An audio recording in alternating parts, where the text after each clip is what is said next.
જ્યારે કોઈ ગુનો બને છે, ગુનાના સ્થળે પોલીસ પહોંચે છે, પુરાવા એકત્ર કરે છે અને તે સમયે જે સાક્ષી છે, આ સાક્ષીઓનું હવે ઈ સાક્ષ લેવાય છે, જેનાથી આરોપીઓ છે તે જેલની હવા ખાઈ શકે, કન્વિક્શન રેટ વધે. આ જ મામલે ડીજીપી વિકાસ સહાયનું એક નિવેદન સામે આવ્યું છે.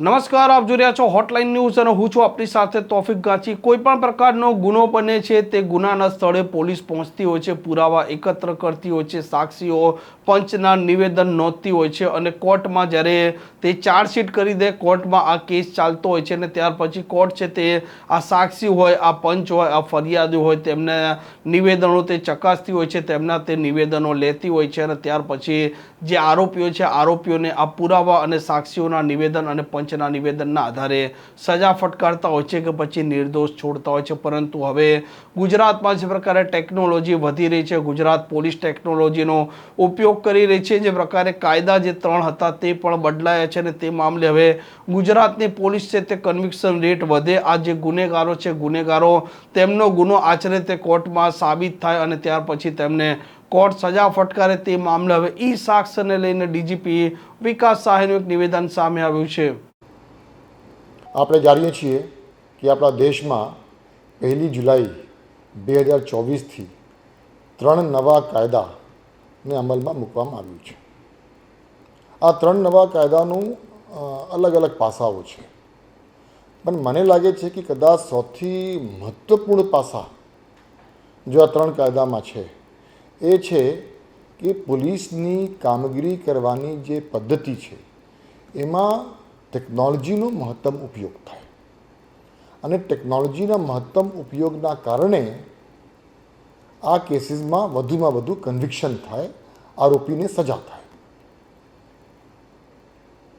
આ ટેકનોલોજીના ઉપયોગ આપણે જે કરી રહ્યા છીએ એ પૈકી એક ટેકનોલોજી છે જેને આપણે કહીએ છીએ ઈ સાક્ષ્ય. ઈ સાક્ષ્ય એટલે એક પોર્ટલ છે. કોઈ પણ ગુનો બને, પોલીસ બનાવની જગ્યા જાય ત્યારે ગુનાવાળી જગ્યાની પોલીસ પંચનામું કરતી હોય છે. અત્યાર સુધી આ પંચનામું મેન્યુઅલી થતું હોય છે.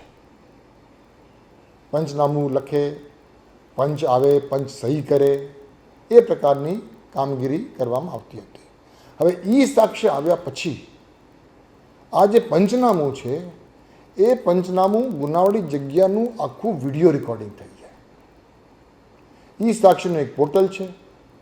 એ ઈ સાક્ષ્યનો ઉપયોગ કરવા માટે અલગ અલગ જે તપાસ કરનાર અમલદારો છે એમને વેરીફાઈડ યુઝર્સ બનાવવામાં આવ્યા છે.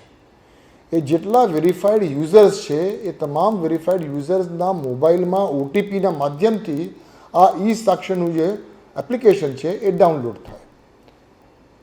ગુજરાત રાજ્યમાં આશરે એવા 24,000 તપાસ કરનાર અમલદારો છે જે ઈ સાક્ષ્ય માટે રજિસ્ટર્ડ થયેલા છે. એટલે એ તપાસ કરનાર અમલદાર જ્યારે ગુનાવાળી જગ્યા જાય એટલે ઈ સાક્ષ્યના પોર્ટલથી એ લોકો ગુનાવાળી જગ્યાનું પંચનામું કરે, વિડીયો રેકોર્ડિંગ કરે, પંચોને પણ દેખાય, પોલીસને પણ દેખાય અને આખું જગ્યાનું પંચનામું થઈ જાય. એ પંચનામું થયા પછી ઈ સાક્ષ્યના પોર્ટલ ઉપર સબમિટ બટન છે. એટલે સબમિટ બટનને પ્રેસ કરે એટલે આખું જે વિડીયો રેકોર્ડિંગ થયું હતું એ ઈ સાક્ષ્યના પોર્ટલ ઉપર જતા રહે. કોર્ટમાં કેસ જ્યારે ચાલે ત્યારે આ એફઆઈઆર નંબરથી લિંક થયેલી વિડીયો રેકોર્ડિંગ જજ સાહેબ, મેજિસ્ટ્રેટ સાહેબ પોતાના કોર્ટમાં આજથી 6 મહિના પછી કે વર્ષ પછી જ્યારે કોર્ટમાં કેસ ચાલે એ આખું પંચનામું, આખું વિડીયો રેકોર્ડિંગ એ ત્યાં જોઈ શકે.